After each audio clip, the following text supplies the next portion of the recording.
we can talk about selection until the cows come home, but the kinds of people who are kind of either being raised in or selecting into more religious and or more conservative milieus are more likely to embrace the kinds of values and virtues that put them on a path towards marriage and tend to increase their odds of succeeding in marriage as well, both measured in terms of marital happiness and in terms of marital stability generally. So I think the lesson for liberals, though, is to kind of maybe, do we want to maybe rethink to some extent how we're approaching the life course and how much, value that we would sort of endow marriage with? I think that's the challenge that I'm offering to your audience. And now, The Good Fight with Yascha Mounk.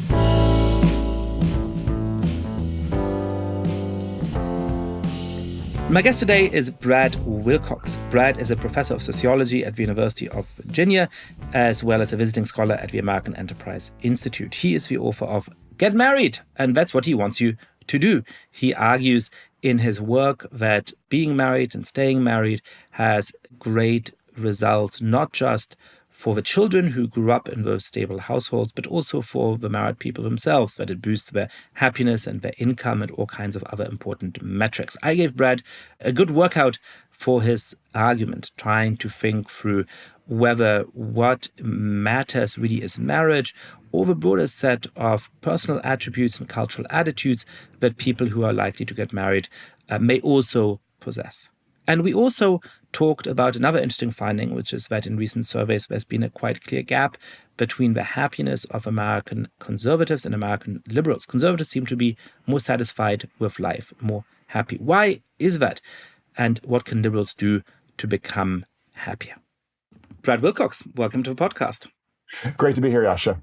So you point out a strange inconsistency in American attitudes towards marriage, and particularly attitudes towards marriage among the American elite, which is that, for example, at the University of Virginia, where you teach, most students say that it's perfectly fine, for example, to have kids outside of wedlock, but there's nothing particularly important about being married. And yet they are much more likely than the average American to come from families that are stable in that way. And they're extremely likely to say that if they came home and told the parents they're about to have a baby, the parents would freak out. Tell us about what that shows us about America today and why you think we should be worried about that. Yeah, so Yascha, I talk about, in the piece in The Atlantic, I think you're kind of referencing in part, the way in which a lot of my students would kind of be very tolerant and affirming of a wide range of family forms and structures kind of as a public ethic. But when it comes to kind of their own lives, they're very much still grounded in a marriage kind of focused ethic. And the vast majority of my students come from intact married households, about 80%, depending upon the class. And so I'm just sort of commenting, in my Atlantic piece, but also in the book more generally about the way in which many of our elites tend to talk left, but walk right when it comes to family, in terms of being much more marriage-minded in their own private lives than they are in their public lives. And to me, that's problematic because what ends up happening is that our elites in media and education and in Hollywood and other kind of important culture-forming domains, from my vantage point, are not necessarily kind of advocating or advertising or just kind of just telling the truth to young adults across the country, which is that for most of us, marriage is the best way to kind of ground your adult life and certainly to kind of form a family around. And so I think the problem is that our elites personally and privately are benefiting typically from marriage for themselves and their kids, but they're not kind of communicating in their public capacities as culture shapers or even kind of thinking about kind of the policy ramifications of marriage, like on Capitol Hill, for instance, in ways that would be beneficial for ordinary Americans who have become more distanced from marriage. We've seen kind of the greatest decline in marriage and parenthood, in terms of connecting marriage and parenthood, among working class Americans in that kind of sort of basically second quintile since 1980. So my concern is that our elites, I think, could be doing more both culturally and policy-wise to kind of get behind marriage in ways that would benefit particularly working and middle-class Americans. So in a way, right, there's nothing self-contradictory about the facts you describe, which is to say that in a liberal society, I think that all kinds of things are fine that I'm not personally going to engage in. It's fine to have 7 kids. I don't plan personally to have 7 kids, but I certainly would answer in a survey that I have no problem with somebody else having 7 kids. And so in the same way on this kind of stat, one natural response is to say, well, there really isn't anything particularly inconsistent about the views of these students or the views of the American elite more broadly, which is we live in a free society in which people are encouraged to make their own decisions about how to lead their lives and what family planning they engage in.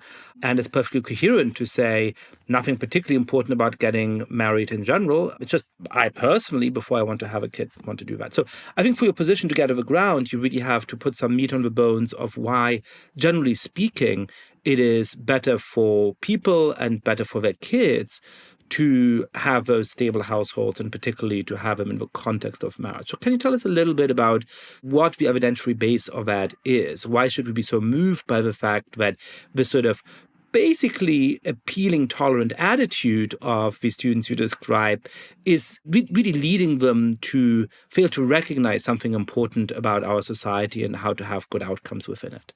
Yeah, so I think the challenge here is that a lot of Americans think that kind of love and relationships and marriage are entirely private issues, that this is just a concern of me and maybe my partner and maybe my kids, if one has kids. But this is not kind of like a public issue in any way. It doesn't have any kind of broader public import. I think there's a lack of recognition there that there's a good bit of evidence that what happens in our homes matters not just for ourselves and for our children, but for the broader communities that we live in. Obviously, we know the work of Raj Chetty, for instance, which suggests that one of the strongest predictors of mobility for poor kids, going from rags to riches across the course of their lives, from growing up poor to growing up as adults, ending up affluent, at the community level is the share of single-parent families. The point that Chetty's work is sort of suggesting to us is that when there are more two-parent families in the mix in our communities, in our neighborhoods, kids are more likely to thrive, especially poor kids. And so that's one reason why Salt Lake City has one of the highest rates of mobility for poor kids. And Atlanta, by contrast, has one of the lowest rates of mobility for poor kids, because poor kids raised in the Salt Lake City metro area are surrounded more often than not by lots of two-parent families, not to mention sort of more vibrant civic institutions oftentimes than kids who are growing up in Atlanta.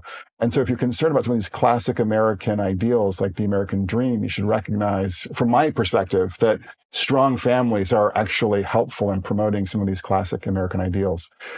We've also seen kind of new evidence from Chicago indicating that the biggest factor that is driving recent declines in happiness, that kind of classic Jeffersonian pursuit, the pursuit of happiness from the Declaration, is the fact that fewer American adults are married.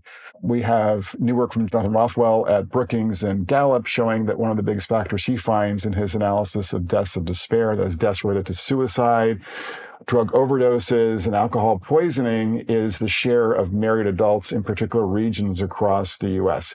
So the point I'm getting at here simply is that when families are flourishing and when more people are married, we're seeing not just actually kids being more likely to flourish. I think some people kind of recognize and realize that case, and Melissa Kearney obviously has written about that earlier through her book, The Two-Parent Privilege. But we're also, I think, seeing that adults are more likely to be flourishing as well when, on average, of course, there are exceptions, when marriage is, kind of a big part of their adult lives as well. So let me put my cards on the table here. I have some amount of sympathy for this argument, and I certainly see what it does to people, especially when they live up in deeply unstable households, right? Households where it's not just the case that parents aren't married, but they have, adult figures walking in and out of their lives. They may not have people with whom they have a stable relationship of affection. They may therefore have, huge amount of financial and other forms of turmoil and so on. At the same time, I'm trying to think through with an open mind to what extent it is marriage specifically as an institution that is making that difference. And what extent we're ever going to solve that by encouraging the marginal unmarried person to get married instead. So to walk the perspective out a little bit, one of the things that strikes me when I compare life in the United States to life in many European countries I know is that there is an overall lack of social cohesion, that fewer people are embedded in deep family networks, that they move around more, that there's fewer social institutions, not just to provide welfare services to people who may not have stable incomes, but just to provide thriving communities with all kinds of strong and weak ties that are able to buffer for whatever misfortunes particular people face, or for the kind of trajectory of the life of a child whose parent may have an alcohol problem or may have a drug problem, or all kinds of other challenges. And so my slight skepticism comes from wondering to what extent the studies you've cited have really been able to tease apart those kind of differences. So let's say, who is poor in Atlanta versus who is poor in Salt Lake City. I could imagine that a higher share of poor people in Salt Lake City are immigrants. Perhaps they're people who've converted to Mormonism and have come to Salt Lake City in the last decades. And it's unsurprising that there's higher rates of social mobility among immigrants, and that those immigrants might have more conservative values, which make them more amenable to having a stable family household. So perhaps what we're picking up here is something that is cultural and that is very important, which is that one of the keys to success for a lot of very poor immigrant families from Latin America, from China, from all kinds of different places, is a set of cultural values that lead them to family cohesion, that lead them to an emphasis on academic performance and all of the other things that's going to set the kids up for success in life. I don't know whether the marginal person within that community getting divorced or the marginal person within a community that doesn't share those attributes getting hitched is really going to make that difference. Aren't we talking about a deeper and broader set of cultural determinants of which marriage might be a covariant, with which marriage might co-vary, but that isn't really causally sort of, it is going to the altar and making that commitment that's driving the outcome here? Yeah, it's a good question. I certainly think that there are a lot of factors that are kind of confounding the kinds of, patterns that we see in the data, Yascha. But I think it is kind of actually revealing that when you look at the data, you find that both immigrants, for instance, Yascha, and Asian Americans, and Asian immigrants especially, are especially likely to be married, especially likely to be stably married. So I'm saying it's not just about thinking about the sort of the one person who might get divorced. It's kind of thinking about what is sort of the broader pattern here. What are the norms here that are kind of governing and guiding adult lives and family lives? So I think when it comes to sort of understanding the argument, some people say, what about the marginal person? The guy who is not helpful, not caring. Getting him married to his girlfriend is not going to help anything. And that's a legitimate critique of my argument. But I think what people are not understanding and appreciating is we've seen a massive shift, Yascha, away in working in middle-class America, away from marriage, where a lot of good folks, good men and good women, are not finding their way to the altar, so to speak, or they're not able to kind of keep their marriages together. And so this massive shift from marriage is linked in the research to declines in happiness, increases in deaths of despair, and I think also to kind of the hollowing out of the American dream for those communities. So it's that larger shift that I think is one of the major motivations for my book, Get Married. But that data point you cite seems to me to go in the other direction, which is to say, it's not at all surprising to me that, for example, immigrants from China are much more likely to be married, much more likely to be in stable relationships, because they come from much more cohesive culture, where they also have a whole package of other kinds of cultural attitudes that help to explain why Chinese immigrants to the United States have been so phenomenally successful. So I buy that the fact that the marriage and having stable relationships is part of that overall package, but it seems to me unclear how big a part of that overall package it is, precisely because it goes hand in hand with all of those other attitudes and behaviors. No, I mean, I think it's part of the package, right? I wouldn't say it's the only part of the package. It's necessarily for some of these immigrants, but the most important part of the package, but certainly an important part. And in fact, one of the things that's sort of striking to me in terms of just interviewing, ordinary Americans is that immigrants from Asia, both from Korea and China and India, and then also second-generation immigrants or second-generation Asian Americans from those places, were much more likely to kind of talk about marriage and family in the context of kind of their view of the American dream, their ability to flourish, and their kids' ability to flourish. And it's sort of, I had a Korean, American mom kind of talking to me about how she kind of rejects the soulmate kind of view of love and marriage that she sees around her, because she sees kind of her marriage and her family as integral, the stability of those things as integral to her kids' ability to succeed in school and in life more generally. So I'm just sort of saying that I think for some Asian Americans, there's an important way in which they kind of connect the stability of their marriage and family life to their own capacity to just sort of flourish financially, to realize the American dream, and then for their kids to do well, both in school and in life more generally. And so I of course, would argue as well that they're correct, right? That they understand and appreciate that having your own kids' parents in the household, providing, more attention, more affection, more financial support to them on average does boost their odds of flourishing in school and then flourishing in life more generally. But to kind of give you some different kinds of statistics, so too, we can think about the way in which controlling for things like, race and ethnicity and parental education and family income, what we see is that young men who are being raised in non-intact families are about twice as likely to end up in jail or in prison by the time they turn 30 compared to their peers who are being raised in an intact family with their two parents on the home front.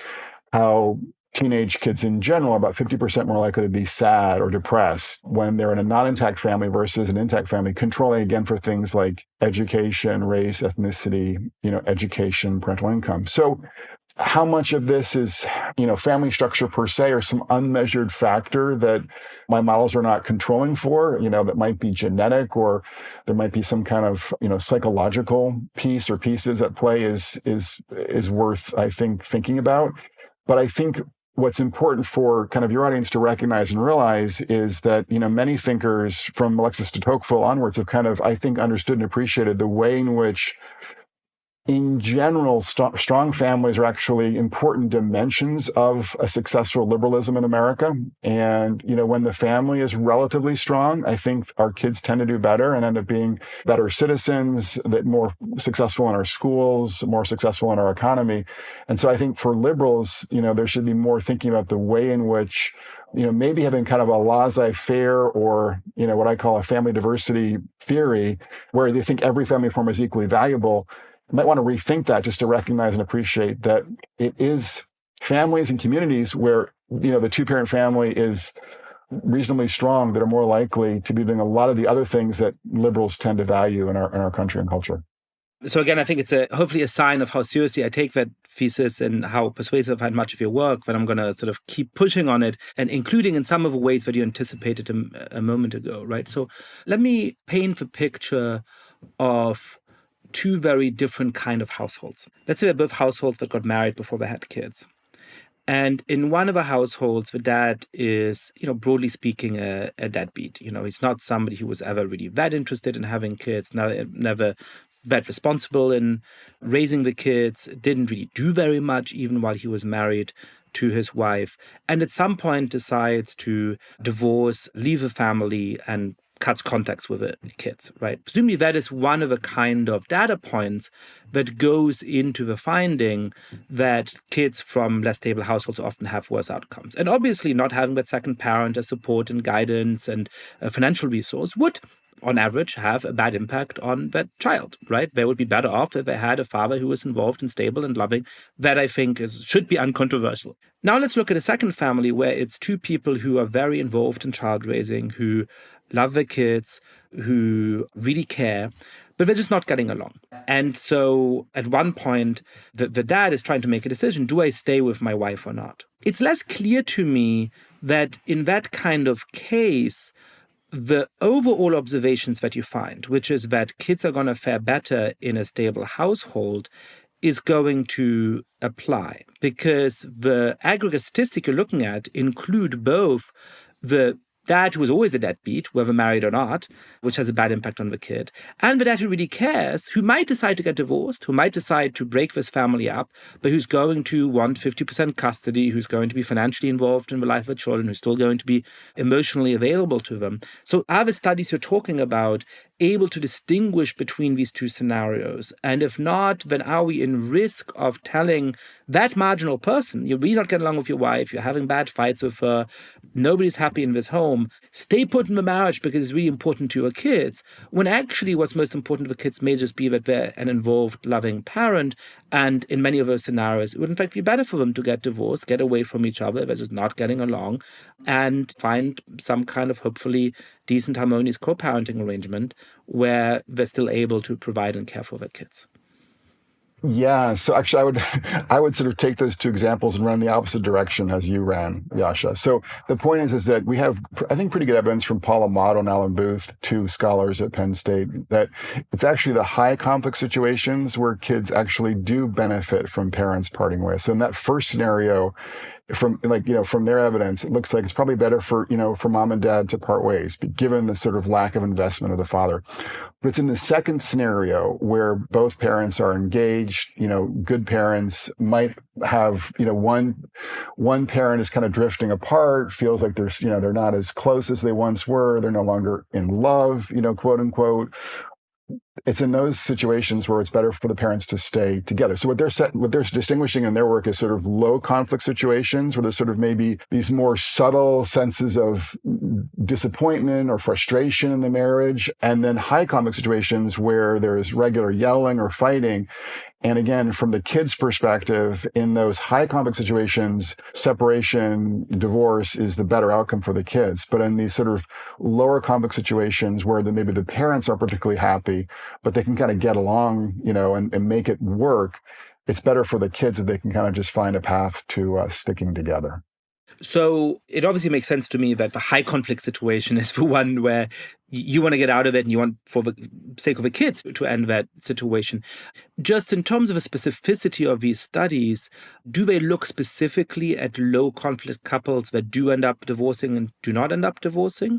Or is there a way in which they're sort of imputing from the overall population of divorced couples? No, they're longitudinal studies from Paul Amato and Alan Booth. This book from Harvard University Press is looking at, couples and kids over time to kind of try to plot out these kinds of scenarios. Now, obviously, we're talking about averages. So again, my advice to a couple who's struggling with kids, but are not in a domestic violence situation or a situation where there's regular screaming bouts, is for them to figure out a way to make it work. Obviously, that's my perspective. You invoked very briefly earlier a genetic explanation. I'm trying to think through what that might be. Presumably, it would be to say something like the following, which is that there's certain kind of genetic traits that individuals have that make them better in relationships, that make them more stable, that make them more successful both in private affairs and presumably in their capacity to get a good market wage. Since psychological traits are at least somewhat heritable within families, that might then be a predictor of how the kids do. And so the idea here presumably is that, perhaps what's really driving the outcome is not that the kids of couples that divorce are negatively affected by that decision. It's that they will end up being less successful on average, whether in their private life or in terms of outcomes like the kind of professional trajectory they have, simply because they share some of the genetic heritage of their parents, which is itself causally explanatory of why the parents broke up in the first place. Is that, roughly speaking, the sort of genetic objection to your argument, and how would you respond to it? Yeah, so I think it's fascinating in terms of when I talk about the importance of family structure and marriage for kids and adults. So the left will say you're neglecting structure. You're neglecting the importance of things like poverty and racism and public policies that have gone wrong. Some people on the right will say you're neglecting genetics, right? This is all, from their perspective, a lot of these outcomes for kids and adults are really driven by biological factors, and that's what they would tend to gravitate on. And I would acknowledge that I think both the left and the right, in their critiques of the kind of argument that I make, have a point. I think there's certainly ways in which racism and poverty are in play here, obviously. And there's certainly ways in which, biological factors also kind of have a hand in shaping who is flourishing in their relationships and whose kids are doing well and not so well. But we do have, again, we are sort of seeing, Yascha, methodological advances, obviously, in the sciences and social sciences. And so we have twin studies now, for instance. We have, Jonathan Gruber had a great kind of metric study back in the day looking at states that adopted, for instance, no-fault divorce early on in the 70s versus states that adopted no-fault divorce later in the 70s, and kind of comparing kids in states that had adopted no-fault divorce early on versus kids in states that had not adopted it, and saw that the kids who were raised in the states that first adopted no-fault divorce did worse in adulthood than the kids who were raised in a more marriage-friendly legal regime. And likewise, we have twin studies now that show us that on some outcomes, when you control for, from their perspective, these genetic factors using these twin-based models, you still find that there are effects from things like divorce. And then when it comes to marriage, for instance, we see, there was a study done in Minnesota with Minnesota twins that the guy twins who were married were earning about 26% more than their identical male twins who were not married. So I'm just sort of saying, from my perspective, I think we can argue about how much of all of this is sort of biological and, and sociological. But, I'm just arguing, I think there is something fundamental about us as Aristotle said, we're social animals, and our families have some hand in, I think, shaping how much we do flourish or flounder for both adults and kids. It's sort of of obviously where I stand on this on this general question. That all sounds quite convincing to me. I'm trying to think through how all of this fits into my experience of a social structure in a different country or different set of countries. So I grew up effectively the single kid of a single mom. I came to the United States to do my PhD, and I was really struck by the extent to which everybody I encountered first had parents who had been married. I really was a complete anomaly in the fact that my parents were not married when I was born. And second, that the vast majority of them had parents who were still married. Very few of my classmates in my PhD program had parents who were divorced. Now, this was a stark contrast to the world I knew in Europe, where the upper echelons of society had a lot less family stability. Now, part of this is probably a product of the fact that I grew up as the child of a musician and sort of artistic circles in Germany that's perhaps particularly pronounced. But even more broadly, when you look at France today, for example, big parts of the upper middle and the upper class of France do not get married before they have children, and do also have relatively high divorce rates. And it's actually often among the lower middle class that a much stronger social norm obtains that you should in fact be married before you have a child. And so I guess I'm curious as to whether the rewards from being married that you're talking about are restricted to the context of a society like the United States that has less social cohesion overall, that has a less robust welfare state, in which the norm among the upper middle class and upper class, despite what your students tell you, remains that you should be married. And so you're picking out something unusual in couples that decide not to get married, where perhaps it's much more likely that the kid wasn't planned, or that there's already trouble in the relationship brewing, or other kinds of factors. And why it is that in a place like France, you seem to have social reproduction of the very successful parts of a society, even though they're so much less likely to get married before having that kid. And I assume, and I'm going somewhat on anecdata here, so I may be getting some of this wrong, also more likely to be getting divorced and yet producing very successful kids. So, Yascha, I think there are certainly ways in which, in the European context, both, I think, my sense is that people are more likely to be living in closer proximity to their friends and family across the course of their lives. And that, I think, can be a buffer against negative effects, including ones that might flow from family instability. And then in some important respects, the welfare state's obviously more generous than it is in the United States. So that might also be a buffer against the impact of single parenthood or family instability.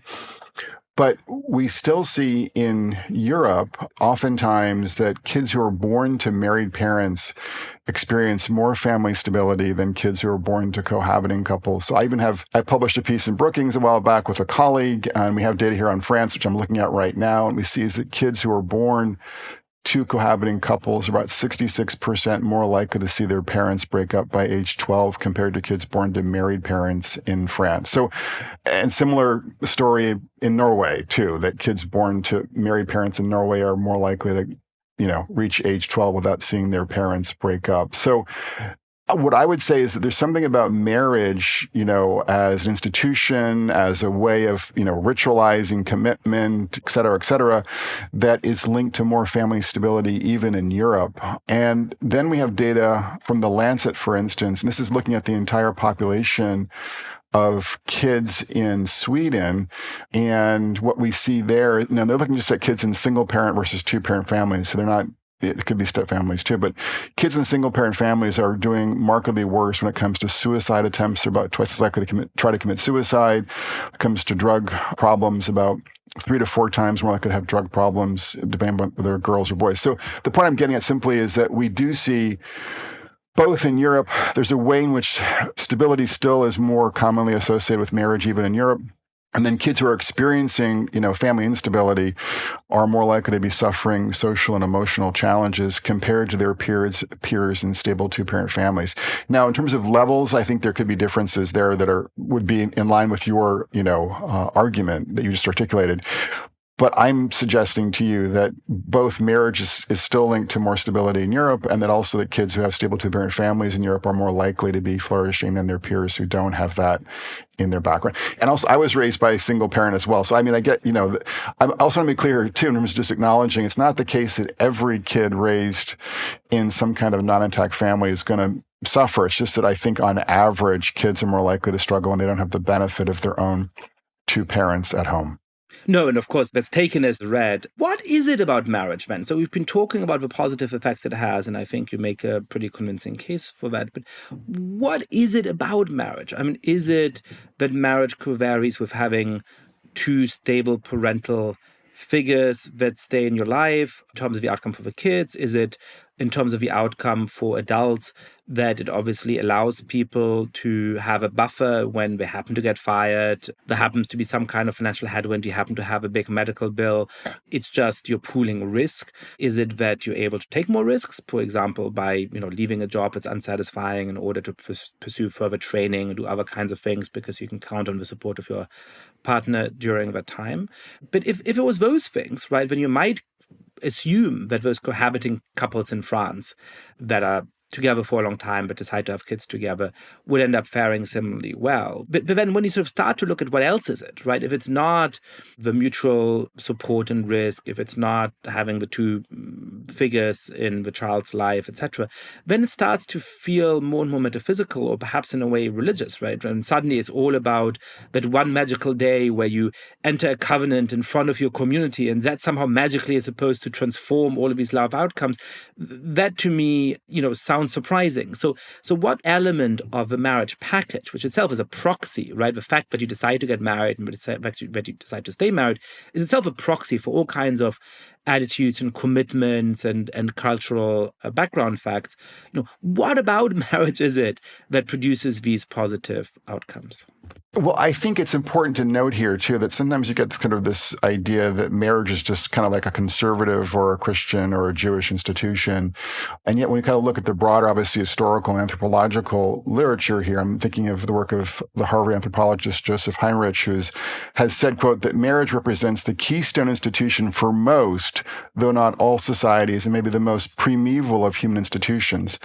And what Heinrich is kind of getting at is that for many cultures, particularly, I think, civilizations, there's been a way in which they've come up with an institution, right, that is designed to kind of anchor adult sexual and romantic relationships and families in ways that kind of bridge the divide between men and women, kind of, give families some sense of how to organize their lives together, provide stable kind of patterns of mutual support, and have sort of a series of norms around things like fidelity and commitment. So, but obviously, marriage as an institution varies from one culture to the next, from one subculture to the next, obviously as well. But I think in general, what marriage does is it provides a kind of pattern way for adults to enter into a long-term sexual relationship, support one another, and then often raise kids together in ways where there are just clear expectations of mutual commitment and stability that tend to be helpful for both that couple, for their kids, and then also, I think, for the broader society as well. And so that's what, in simple terms, I think marriage does for adults, kids, and communities. And I think the breakdown and erosion of marriage tends to, put more adults adrift and lend more sort of instability to our kids' lives in ways that end up being harmful for the broader community or commonwealth. How actionable is this advice for people? It seems to me, in a way, that the data we started the conversation with shows that most people do, in fact, want to get married, right? So when you look at these relatively elite kids that you're teaching, they have this broad kind of view that it's really not that important to get married, and let's not be all judgy about people who have a kid out of wedlock and so on. But when you ask them, do you intend to get married before you have kids? Do you think you would like to get married? Even at a pretty young age, when frankly I at that age may not have answered yes, they mostly say yes, right? And so the obstacle to many people getting married is finding a suitable life partner, right? And that is true among the more elite class, where there's very strong ideas about, you invoked this earlier, wanting to have a soulmate, wanting to have somebody who's exactly right. And obviously in the age of dating apps and algorithms, you can have the illusion of infinite choice. And so deciding this is the person that I want to spend my life with, despite the fact that they inevitably are going to have flaws and shortcomings of their own, is perhaps particularly hard. But for a lot of people, that problem is more constrained. And here perhaps I'm more tempted by the structural explanation than in other parts of this subject, which is, for example, that among African Americans in the United States, women now just vastly outperform men in educational outcomes, in income, and in other kinds of metrics. And so, many Black women say, I would love to get married. I would love to have a stable partner. It's just that the nature of the marriage market is such that it's hard for me to find that partner. So to what extent do you think that the decline in marriage is due to an individual reluctance to get married, or sort of, people having wrong kind of attitudes about who they should get married to and when? And therefore, to what extent is this actionable advice? If you're talking to to one of your students, one of the graduating seniors, what advice could you give them that you think would make them likely to exercise better choices in their own lives with positive impacts on themselves and then perhaps eventually their offspring?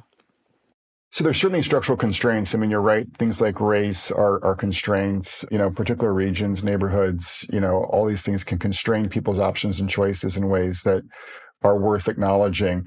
But I think it's also important to tell young adults the truth. And that is that if you are more intentional about trying to find a spouse, trying to find a good dating partner, I'd say in your 20s, you're more likely to end up, I think, happily married or married than if you're kind of, not intentional about it. And so, the example that I gave in a New York Times interview was I was talking to a graduate student in my, orbit here at the University of Virginia, and I kind of had asked him about his professional plans. And he had kind of a very detailed, kind of plan about how he was going to handle education and work.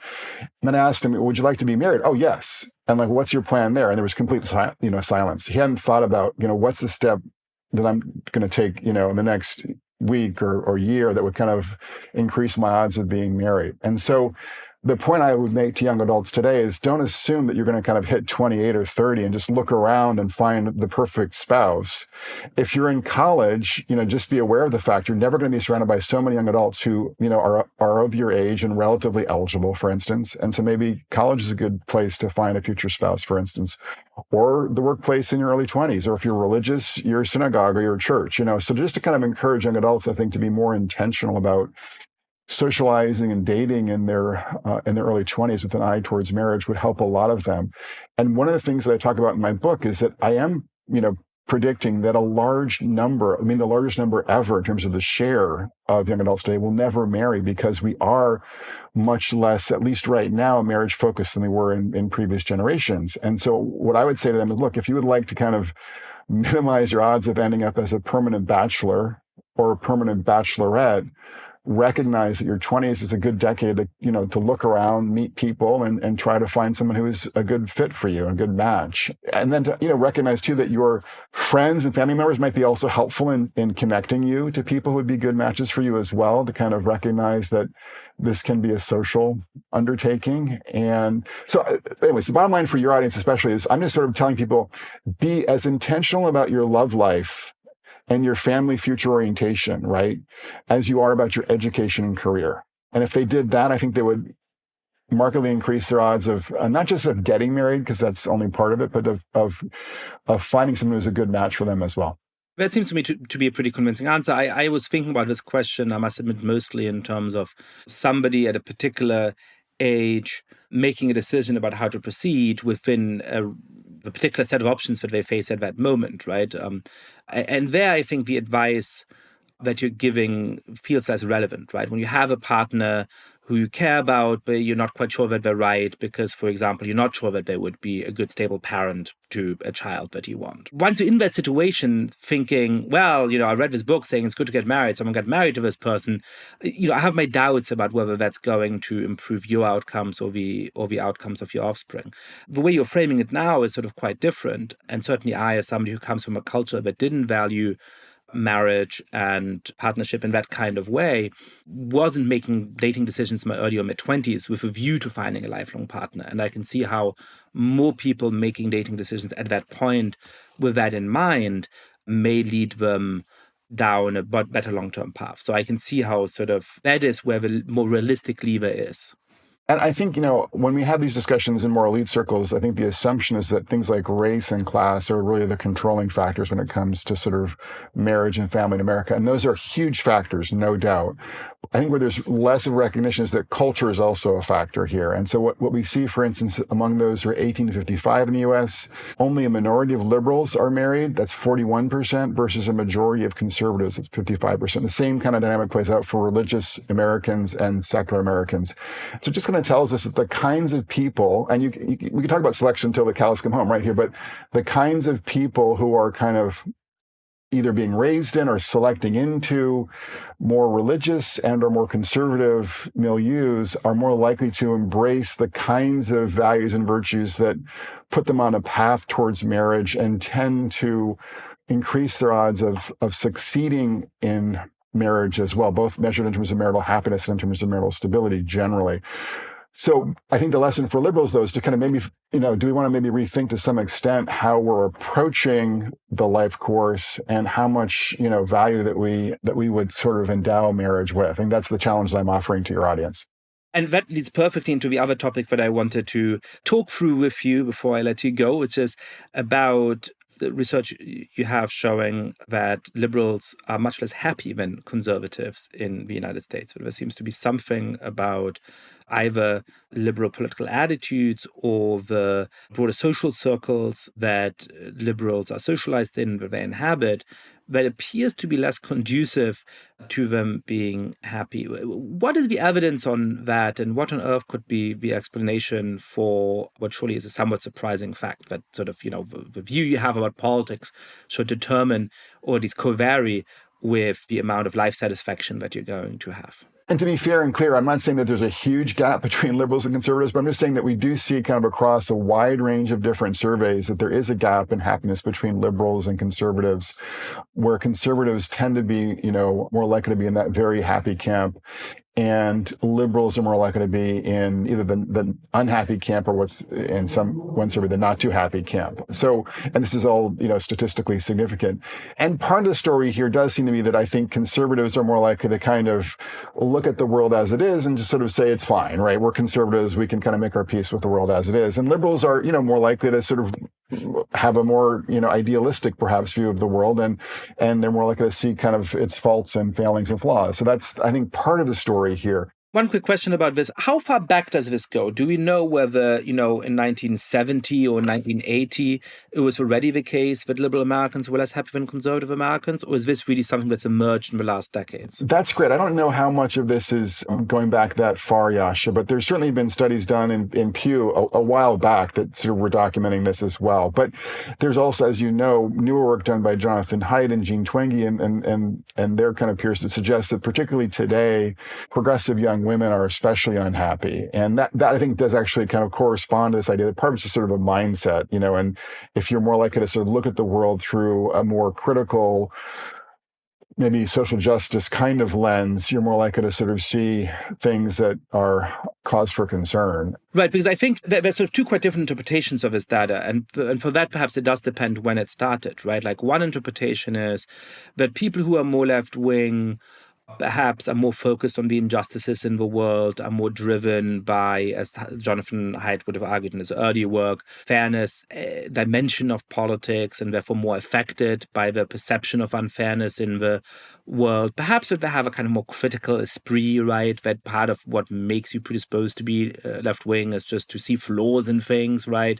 And that might be a relatively stable disposition, right? So on that theory that I'm coming up with here on the fly, you would say you would expect somebody more left-leaning to be less happy in 1970 as well as in 2020. A second kind of theory is that no, what's driving this is something more specific. It is in some ways the transformation of the left from one that is more focused on certain forms of economic equality and fairness and so on, to one that really has embraced a sense of ideas about identity and the role of victimhood and the role of trauma in our self-identification, that really has created an unhealthy culture, and that the influence, as Haidt would now argue, of social media on young girls in particular has something to do with those more specific sets of encouragements about how to perceive yourself as, a member of an identity group in the world that is deeply vulnerable and should therefore always be on high alert about the kind of insults or injustices you may subdue and so on. And so if that theory is right, then you'd expect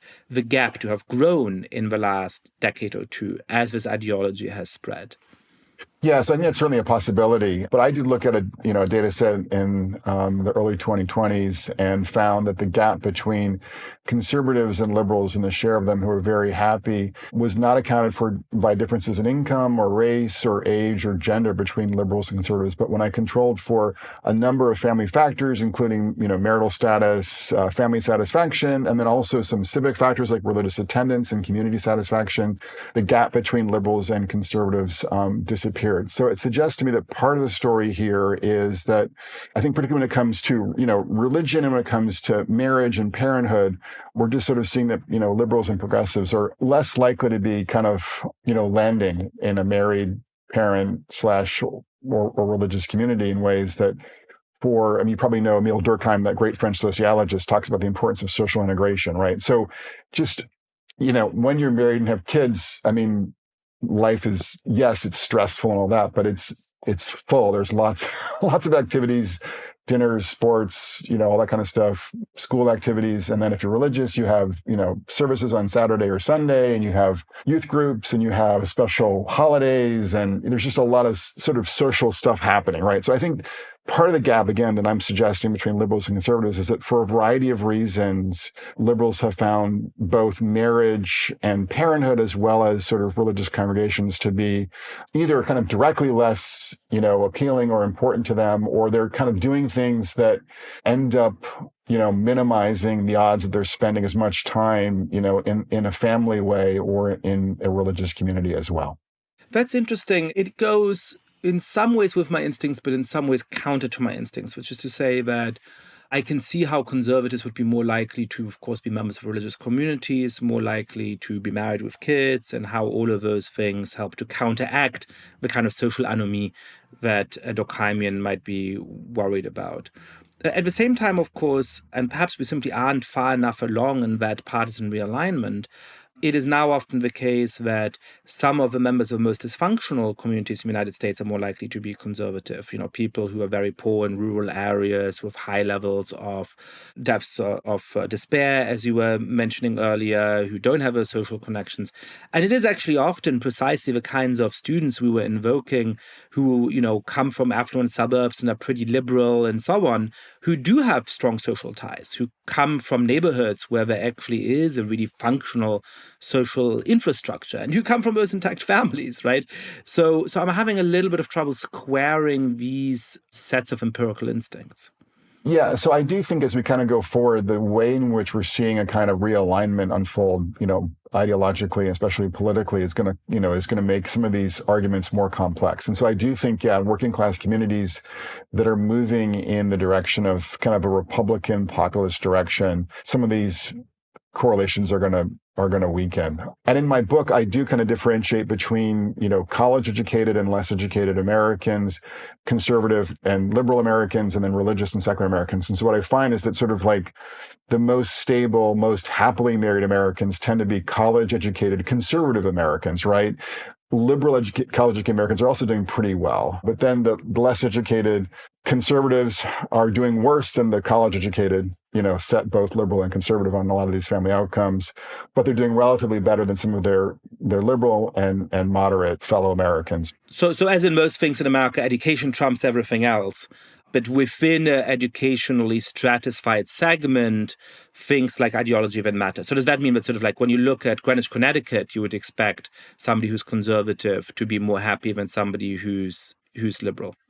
Correct, and there are like one of the kind of top counties for family stability in America is the county just outside of Nashville, Tennessee, that is more conservative, but also quite educated and affluent as well. So I think we have to also realize too. In the worlds that you're often operating in, most college-educated folks are pretty liberal, but there are parts of the country where you have folks who are relatively well-educated and affluent who are more right-leaning too. And they're the ones who are most stably married, most happily married, and whatnot. So you had some great advice earlier about what all of this means for how young people, for example, should think about marriage. What does the finding about the happiness gap between liberals and conservatives mean for how people should lead their lives, in particular, perhaps more liberal-leaning listeners to this podcast who want to be happy? Do they need to become conservatives, or is there other things that they can emulate from more conservative peers to become more happy? So yeah, I wrote a piece in the New York Times kind of speaking to liberals, and I said that Aristotle understood that we are social animals. And so when liberals throw themselves into social institutions, from family to faith to some kind of local civic organization, they have just as great a shot at happiness as people on the right. So the point I'm getting at here simply is that I think we just have to recognize that, insofar as we're social animals, that liberals, should be, I think, more focused on marriage and family in their own way, their own religious traditions, if they have them, or other forms of, civic and communal life that allow them to kind of experience these in-person communities in ways that sort of will increase their odds of flourishing on multiple domains. Brad Wilcox, thank you so much for coming on the podcast. Thanks, Yascha. Thank you so much for listening to The Good Fight. Lots of listeners have been spreading the word about the show. If you too have been enjoying the podcast, please be like, rate the show on iTunes, tell your friends all about it, share it on Facebook or Twitter. And finally, please mail suggestions for great guests or comments about the show to goodfightpod@gmail.com. That's goodfightpod@gmail.com. This recording carries a Creative Commons 4.0 international license. Thanks to Silent Partner for their song, Chess Pieces.